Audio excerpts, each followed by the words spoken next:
Tailwheel airplanes range from the very small, like the Piper J3, to the very big, like a B-17. Their missions span from light trainer to bomber and to air transport. During World War II, every pilot learned to fly in a taildragger. The Boeing Stearman Model 75, and then the North American T-6 Texan. And if they were chosen to fly fighters, might have flown the tailwheel-equipped P-40 or the P-51.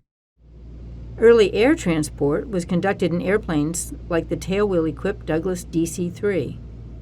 But even today, tailwheel airplanes are far from obsolete. They're in high demand because they often fit a mission that a nosewheel airplane can't.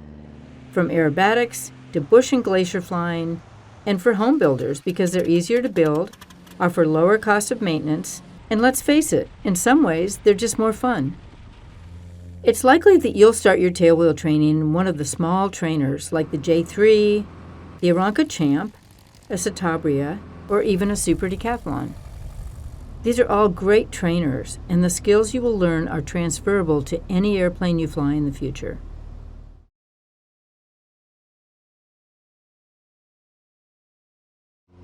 Most small taildraggers have two seats and are tandem configuration versus side by side, meaning the pilot command commonly sits in the front seat, or sometimes in the back seat like the J3 Cub. The exceptions in our list are the Tailorcraft, the Cessna 180, 185, and the Otter and the DC-3. Let's start with a look at some of the tailwheel trainers.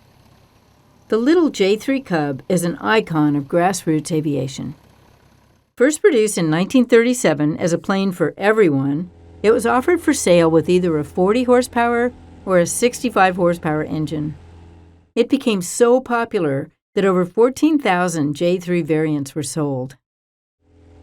The J3 is still a great training airplane, and it's an airplane that every tailwheel pilot should fly at least once in their lives. The J3 spawned a whole generation of awesome little taildraggers that are still flying today, including the PA-11, the PA-12 Super Cruiser, the PA-14 Family Cruiser, the PA-15 Vagabond, and the PA-16 Clipper, and eventually developing into the PA-18 Super Cub. The original designer of the J3 Cub, Clarence Taylor, designed another airplane to compete with the Cub and called it a Tailorcraft. Produced as a personal sport aircraft mostly in the 1940s and 50s, the design was also sold to the military for training, liaison, and observation purposes.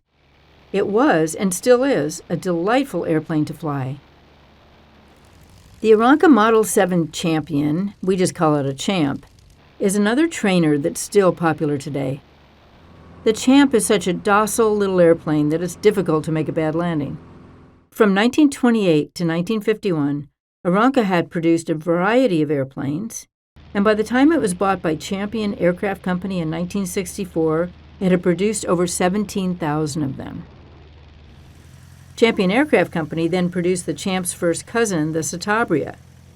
And in case you're wondering, Citabria is aerobatic spelled backwards, to give you an indication of the purpose of this airplane.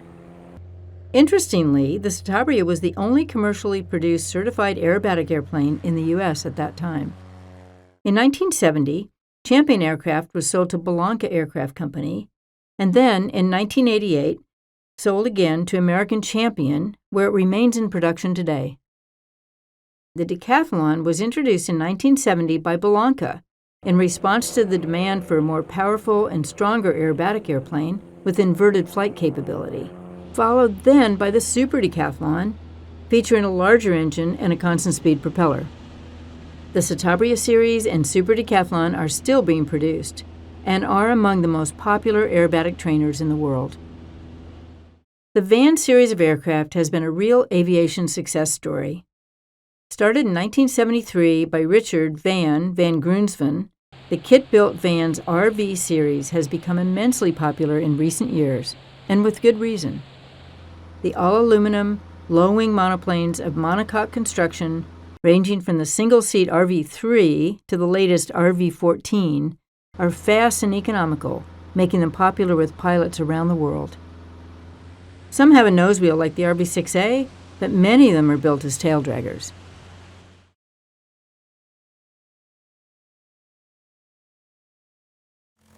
Next, let's explore a series of tailwheel airplanes that were designed with utility in mind. In 1949, Piper introduced the PA-18 Super Cub. Tracing its lineage all the way back to the J-3, the Super Cub is what I call a pilot's airplane. It's a joy to fly because of its amazing performance and handling characteristics. The versatile little Super Cub has been used for crop dusting, banner towing, bush flying, and still operates in the rugged backcountry today. Today you can find Super Cubs around the world flying on wheels, floats, and skis, and the Kenya Wildlife Service uses them for anti-poaching patrols in their national parks.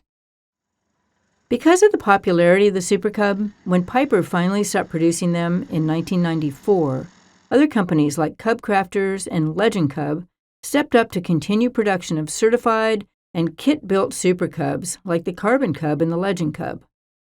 These new Super Cubs have made some improvements, like larger cockpits, more headroom, lighter overall weight, and improved structural integrity.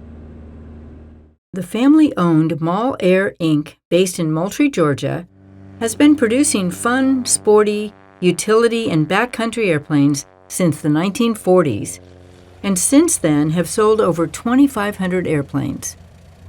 Unique to other Bush airplanes in its class, they are designed with 4-seat capability, or even 5 seats in one model.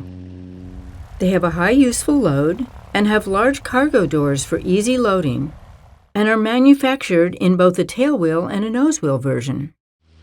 Some models include a unique negative flap setting, which allows the pilot to tilt the flaps up slightly to provide a few extra knots during cruise. The Husky is a beefy little bush airplane made by Aviat of Afton, Wyoming, the same company that manufactures the Pitts biplane series. The Husky is the only all-new light aircraft that was designed and produced in the U.S. in the mid to late 1980s. The Husky flew its first flight in 1986 and has since sold more than 650 aircraft, making it one of the best-selling light aircraft designs on the market. The Husky is a very capable workhorse. I've flown the Husky with the Kenya Wildlife Service pilots for many years and find that it handles well at higher altitudes, at higher field elevations, and is sturdy enough to handle the punishing conditions of the rough dirt airstrips across Kenya. In the 4-seat class of airplanes are the classic backcountry utility Cessna 180 and 185 Skywagons. Widely used in Alaska and Canada by individuals and air taxis for hauling passengers and freight to remote airstrips, lakes and rivers, operating off wheels, floats, and skis, there is probably no more overall useful airplane in its class. A timeless classic, everyone knows the silhouette of the Douglas DC-3. The DC-3 pioneered many early air transportation routes because of its speed, range, and reliability, and was one of the first airliners that could profitably carry passengers without relying on mail subsidies. While thousands were made in both military and civilian variants, about 300 of them are still flying today and continue to fly active, commercial, cargo, skydiving, and military service 86 years after its first flight in 1935. The de Havilland DHC-2 Beaver first flew in 1947. Designed as a STOL utility aircraft, it's been used as a bush airplane, cargo and passenger hauling, crop dusting, and is currently popular with bush operators in Alaska and Canada for float and ski operations. In 1951, de Havilland introduced a more powerful version of the Beaver, the DHC-3 Otter. Initially dubbed the King Beaver, the Otter received Canadian certification in 1952. The Otter is a STOL aircraft developed to be capable of the same roles as the earlier de Havilland Beaver, but is an overall larger aircraft. Today, you'll find many of these airplanes equipped with a turbine Pratt & Whitney engine and actively flying on wheels, floats, and skis in British Columbia and Alaska, delivering passengers and cargo to remote places. Used for flight scene, charters, glacier landings, mountain climber, and expedition drop-off and support, operated by Talkeetna Air Taxi in Talkeetna, Alaska, the Turbine Otter can carry 10 passengers, with a max payload of 2,000 pounds.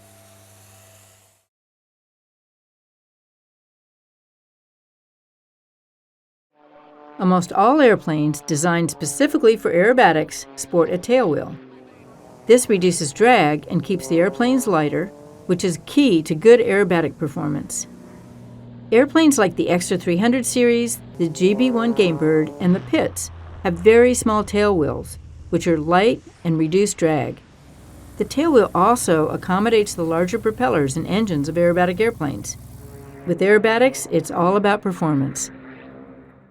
In its day, between 1919 and 1947, the original Waco Aircraft Company of Troy, Ohio, manufactured 62 different aircraft models of Waco biplanes. Waco also produced gliders for the RAF and the U.S. Army Air Forces that were used in the Normandy invasion, among other battles of World War II. They also produced over 600 UPF-7 open cockpit biplanes and 21 VKX-7F cabin biplanes for the civilian pilot training program. After the company stopped producing airplanes, and a couple of interim owners, it was brought back to life with production of the popular YMF-5 Waco biplanes and the Great Lakes biplane in Battle Creek, Michigan.